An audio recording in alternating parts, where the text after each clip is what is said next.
السلام علیکم۔ ہوتا کیا ہے کہ کبھی کبھار ہمارا کسی شخص کے ساتھ بہت اچھا ریلیشن ہوتا ہے، بہت پرانا تعلق ہوتا ہے، 8 سال 10 سال، لیکن کیا ایسا ہوتا ہے کہ جس وجہ سے آپس میں دوریاں پیدا ہونا شروع ہو جاتی ہیں اور ہم یہ سوچتے ہیں کہ پہلے تو یہ ایسا تھا، اب اسے کیا ہو گیا ہے، اور ہم پھر سے ویسا رابطہ قائم کرنے کی کوشش کرتے ہیں، سب ٹھیک کرنا چاہ رہے ہوتے ہیں لیکن ایسا نہیں ہوتا اور آخر کار ہم اسے کھو دیتے ہیں۔ جیسا کہ آپ لوگ جانتے ہیں کہ اس دنیا میں پرابلمز بعد میں اتری ہیں، سلوشنز پہلے اترے ہیں۔ قدرت نے اگر کہیں بیماری دی ہے تو اس کی شفا بھی رکھی ہے، جہاں جہاں مسئلہ ہے اس کا حل بھی موجود ہے۔ اب یہ انسان پر منحصر ہے کہ اس نے وہ سلوشن، وہ دوا تلاش کرنی ہے، اس نے ڈھونڈنا ہے، کوشش کرنی ہے۔ تو اسی طرح اس دنیا میں اگر زہر ہے تو تریاک بھی ہے، اس کا اینٹی ڈوٹ بھی موجود ہے۔ جیسے جانوروں، کیڑے مکوڑوں یا دیگر چیزوں میں زہر پایا جاتا ہے، اسی طرح رشتوں، محبتوں، دوستیوں، انس، مروتوں، ان میں بھی زہر پایا جاتا ہے، اور وہ زہر تب گھل جاتا ہے، تب اپنا اثر دکھانا شروع کر دیتا ہے جب آپس میں پیدا ہوتی ہے غلط فہمی۔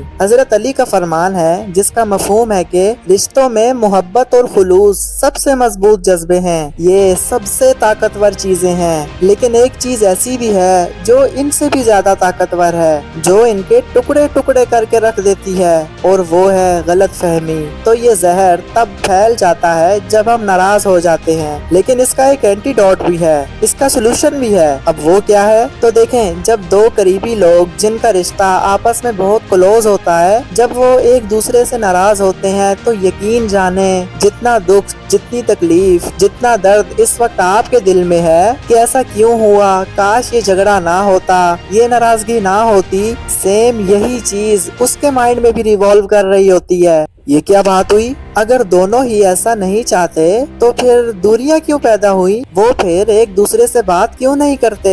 اب یہاں پر آڑے آ جاتی ہے ہماری جنابی کو صاحبہ کہ کیوں بھائی، ہم کیوں جھکیں؟ حالانکہ آپ صلی اللہ علیہ وآلہ وسلم کا کیا فرمان ہے کہ اگر جھک جانے سے، عاجزی اختیار کر لینے سے تمہاری عزت میں کمی آ جائے تو قیامت والے دن مجھ سے لے لینا، لیکن ہم معافی مانگنے کو اپنی انسلٹ سمجھتے ہیں۔ تو اب اس کا سلوشن کیا ہے کہ ہماری ایگو بھی نہ ہرٹ ہو اور مسئلہ بھی حل ہو جائے؟ تو اس کا سلوشن یہ ہے کہ اگر آپ کو خوف آتا ہے معافی مانگنے سے، برا لگتا ہے، تو نہ مانگیں معافی، لیکن بات شروع کریں، کم از کم رابطہ نہ توڑیں، تھوڑا بہت بولنا شروع کریں۔ اگر رشتہ ختم کرنا بھی ہے تو بات کر کے کریں، یہ چپ کی مار کسی کو نہ ماریں۔ بات نہ کرنے سے فاصلے ہوتے ہیں اور بات کرنے سے فیصلے، اور ہم خاموشی کیوں اختیار کر لیتے ہیں؟ ہم خاموشی اختیار اس لیے کرتے ہیں کیونکہ ہم یہ سمجھتے ہیں کہ اگلا بندہ ہمارے دل کا حال خود ہی جان لے گا اور سب کچھ خود ہی ٹھیک ہو جائے گا۔ نہیں، دلوں کے حال صرف اللہ ہی جانتا ہے، یہ انسانوں کے بس کی بات نہیں ہے۔ تعلق کے لیے سب سے بڑا زہر خاموشی اور بات کو دل میں رکھنا ہوتا ہے، اور سانپ کا زہر جتنی دیر تک باڈی میں رہتا ہے وہ